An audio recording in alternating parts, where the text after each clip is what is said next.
സിദ്ധാർത്ഥിന്റെ ജീവൻ രക്ഷിക്കാൻ ശ്രമിച്ചിരുന്നുവെന്ന് വെറ്ററിനറി സർവകലാശാല dean doctor MK. Narayanan സംഭവം അറിഞ്ഞ് 10 മിനിറ്റിനകം സ്ഥലത്തെത്തി ബന്ധുക്കളെ യഥാസമയം വിവരം അറിയിച്ചു. സെക്യൂരിറ്റി സർവീസ് അല്ല ഡീനിന്റെ പടിയെന്നും എം.കെ. നാരായണൻ പ്രതികരിച്ചു. ഒരു സൂയിസൈഡ് അറ്റംപ്റ്റ് നടത്തിയിട്ടുണ്ട്. ഉടനെ ഞാൻ ഇവിടുന്ന് പോയി ഹോസ്റ്റലിൽ ചെന്നപ്പോൾ കുട്ടികളിങ്ങനെ ആംബുലൻസ് പോലീസിനെയൊക്കെ അറിയിച്ച് വെയിറ്റ് ചെയ്യാണ്. എന്താ സംഭവിച്ചതെന്ന് ചോദിച്ചു പറഞ്ഞു തൂങ്ങി മരണമാണ്. അപ്പൊ എവിടെയാന്ന് വെച്ചു മുകളിലാണ്. അപ്പൊ നമുക്ക് എപ്പോഴാണ് സംഭവിച്ചത്? ഉടനെ ആണ് സംഭവിച്ചിട്ടുള്ളത്. ഞങ്ങൾ വാതിൽ ചവിട്ടി പൊളിച്ചാണ് ഇത് കണ്ടത് എന്ന് പറഞ്ഞു. അപ്പൊ ആംബുലൻസുകാരനോട് ചോദിച്ചു നമുക്കിനി എന്താ ചെയ്യേണ്ടത്, ജീവനുണ്ടെങ്കിൽ രക്ഷിക്കണം. അപ്പോൾ ഞാൻ പറഞ്ഞു അങ്ങനെ നമുക്ക് ആശുപത്രി കൊണ്ടുപോകാം എന്ന് പറഞ്ഞിട്ടാണ് കൊണ്ടുപോയത്. അപ്പൊ തന്നെ പോലീസ് ഇവിടെ വന്നു. ആംബുലൻസ് ഇങ്ങോട്ട് പോകുന്നു, പോലീസ് ഫസ്റ്റില്.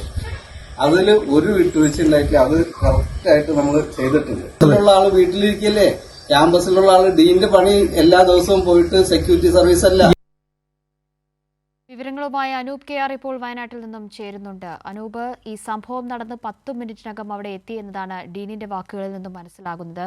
ഏറ്റവും കൃത്യമായി അടിയന്തരമായി ചെയ്യേണ്ട കാര്യങ്ങളെല്ലാം ചെയ്തു എന്നും അദ്ദേഹം പറയുന്നു. നേരത്തെ ഈ സംഭവത്തിന് സാക്ഷികളായിരുന്ന അവിടുത്തെ വിദ്യാർത്ഥികൾ പ്രതികരിച്ചതും ഇതേ നിലയ്ക്ക് തന്നെയാണ്. ഇന്ന് ഡീനിന്റെ പ്രതികരണത്തിൽ നിന്ന് മനസ്സിലാക്കാൻ സാധിക്കുന്നത് എന്തൊക്കെയാണ്?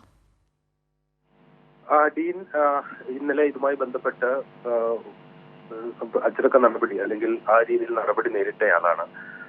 ഈ ഘട്ടത്തിലാണ് അദ്ദേഹം ഇതിന്റെ വിശദീകരണവുമായി രംഗത്തെത്തി വരുന്നത്. ഈ സംഭവവുമായി ബന്ധപ്പെട്ട് തന്റെ ഭാഗത്തു നിന്ന് വേണ്ട നടപടികൾ ഉണ്ടായിട്ടുണ്ട് എന്നാണ് അദ്ദേഹം പറയുന്നത്. കുട്ടികൾ മറ്റു കാര്യങ്ങളൊന്നും തന്നെ അറിയിച്ചിരുന്നില്ല. ആ സമയത്ത് മരണം നടന്ന് 10 മിനിറ്റിനുള്ളിൽ തന്നെ ബന്ധുക്കളെ അറിയിച്ചു. കുട്ടികളാണ് അറിയിച്ചത്. കുട്ടികൾ ആ സമയത്ത് തനിക്കൊപ്പം ഉണ്ടായിരുന്ന കുട്ടികളാണ്.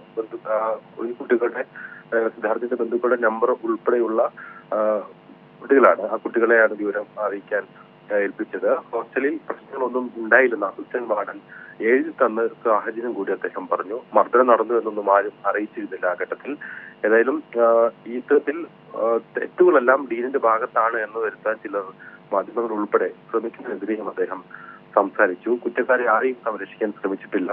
മുമ്പ് ക്യാമ്പസിൽ റാഗിംഗ് ഉൾപ്പെടെ നടന്നിട്ടില്ലെന്നും അദ്ദേഹം പറഞ്ഞു. അതുകൊണ്ട് തന്നെ ഇത്തരത്തിലുള്ള ഒരു കാര്യത്തെക്കുറിച്ച് ആദ്യം അവ്യക്തതയുണ്ടായിരുന്നതായിരുന്നു അദ്ദേഹം പറയുന്നു. പോസ്റ്റ്മോർട്ടം റിപ്പോർട്ടിനും ആന്റി റാഗിംഗിന്റെ കണ്ടെത്തലിന് ശേഷമാണ് ഇത്തരത്തിൽ അവിടെ നിന്ന് മർദ്ദനം ഈ രീതിയിൽ നടന്നു എന്നുള്ള വിവരങ്ങളെല്ലാം പുറത്തു വരുന്നത്.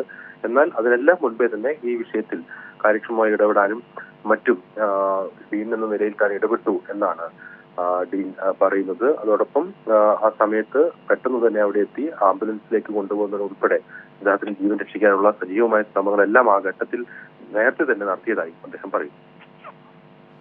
അനൂപ് കെ.ആർ. ആണ് വയനാട്ടിൽ നിന്നും വിവരങ്ങൾ നൽകിയത്.